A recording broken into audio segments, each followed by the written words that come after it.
시카고 방세입니다. 한나라의 왕자가 사냥을 위해서 어느 날 시골에 갔습니다. 부하들을 데리고. 그 시골에서 양을 치는 목동이 아가씨에게 한눈에 반했습니다. 마치 솔로몬이 저 포도원 일꾼인 슬라미 여인에게 방했듯이 말이죠. 그때는 궁으로 데려와서 그것을 끝납니다. 근데 이때의 그 왕자는 왕궁에 돌아왔어도 시골의 그 처녀를 잊을 수가 없습니다. 어떻게 하면 궁으로 데려올까 고심하고 있는데 신하가 말합니다. 왕자님, 무엇을 그렇게 고민하겠습니까? 걱정하십니까? 왕의 명령으로 혹은 왕자의 명령으로 궁으로 와라. 그러면 되지 않습니까? 그러자 왕자는 말합니다. 아니다. 그런 사랑은 사랑이 아니고 억지란 것이다. 그러니까 그 다음에 신하가 또 말합니다. 내가 가서 그 처녀를 모시고 와서 궁중의 아름다운 것을 다 보여주고 여기가 이런 좋은 곳이니까 와라.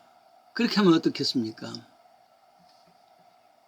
왕자가 말합니다. 그렇게 되면은 나를 사랑해서가 아니라 궁중의 화려함을 사랑해서 오는 것이니까 참 사랑이 아니야.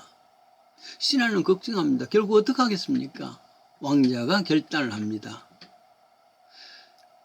왕자의 신분을 잠시 버리고 처녀가 있는 시골로 내려가서 작은 거처를 하나 얻어서 농토를 구해서 직접 농부가 되어서 아가씨의 이웃을 살면서 아가씨를 자연히 사귀가 되어주고 그리고 내가 누군가를 나중에 가르쳐주고 데려오면은 그게 바른 길 아닌가.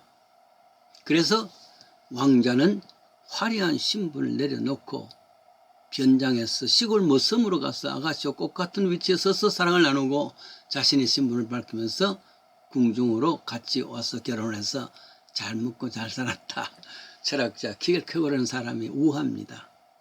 이는 하늘 보좌를 버리시고 이 땅에 오셔서 베들레헴 저 향피 있는 구이에 탄생한 같이 되고 배고프시고 고난당하시고 눈물을 흘리시고 십자가 죽음을 통해서 신부된 우리를 하늘까지 인도하시는 예수님의 이야기이기도 합니다. 성탄절입니다. 그것이. 성탄절이 뭐냐 하면은 하나님이 인간을 하늘로 천국을 데려가시기 위해서 자신의 신분을 낮추고 사람으로 이 땅에 태어난 사실입니다. 성탄절을 맞을 때마다 마리아와 요셉이 해산을 위해서 호적하기 위해서 고향 베들레헴에 갔을 때 거하실 장소를 찾지를 못했댔습니다. 이 사실 앞에 참 미안함과 가슴 아픔이 있습니다.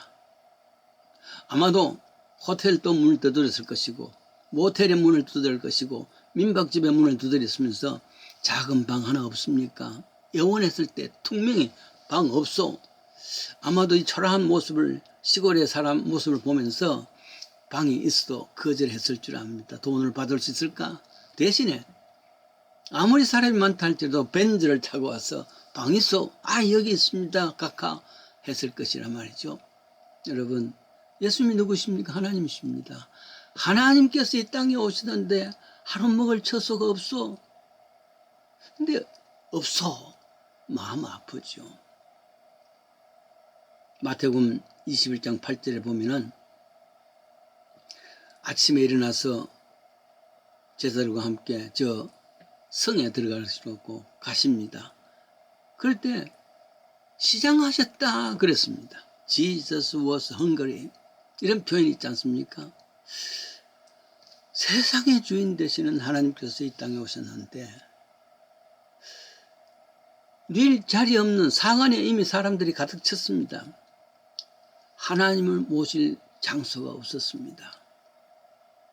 이스라엘 백성들이 광야란 사막길에서 줄이고 목마르고 그 활성이 없어서 속에서 심히 피곤했던 것 같이 예수님께서 계실 사관이 없었다. 방이 없어. 돌려보낸 겁니다. 어디 먹을 것 없어.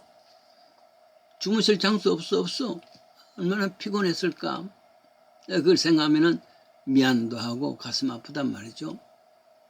다행히 그래도 이 동네에, 저 베들레헴의 동네에 마음씨 좋은 할아버지가 계시는데 마침 당나귀, 자기가 참 부르던 당나귀를 시장에 팔아서, 그리고 마구간이 좀 비었단 말이죠. 똑똑똑, 혹시 방이 있습니까? 할아버지는 이들이 멀리서 왔던 것을 알고 또 배가 부름을 알고 불쌍히 여겼습니다. 빈 방은 없어. 그런데 젊은이들 꼭 필요하면은 오늘 당나귀를 팔아서 마구간이 비어있는데 그곳에 있을 수 있다면 더 괜찮아요. 그래서 거기서 해산했습니다. 그 아이 이름이 예수님입니다. 하나님이십니다. 슬픈 이야기죠. 그분이 하나님이라는데 아무도 반겨주지 않았습니다. 문전박대했습니다. 성탄절이라는 것은 지금도 하나님께서 내 마음의 문을 두드리면서 내가 들어갈 수 없어. 내가 들어갈 수 있는 방이 없어. 근데 인간은 욕심으로, 탐심으로, 세속으로 가득 차 있었기 때문에 들어갈 방이 없단 말이죠. 성탄절은 이런 마음의 문을 두드리면서 내가 들어갈 장소 없어 하고 부르는 겁니다. 그런데 인간의 욕망으로 받아쳐서 들어갈 장소가 없단 말이에요. 참 성탄절이라는 것은 내 마음의 방을 비우고 아기 예수를 모시는 날입니다. 주여 오시옵소서. 복음 찬송가 있습니다. 그 누가 문을 두드려, 그 누가 문을 두드려, 우리들의 마음의 문을 그 누가 두드리신다. 예수님 같아 그 문을 두드려. 그렇습니다. 성탄절은 예수님이 나의 마음의 문을 똑똑똑 두드리면서 방이 있어 묻는 날입니다. 저는 어려서부터 스스로 나는 아웃사이더다 규정하고 살았습니다. 이방인이고 국외자라 생각했습니다.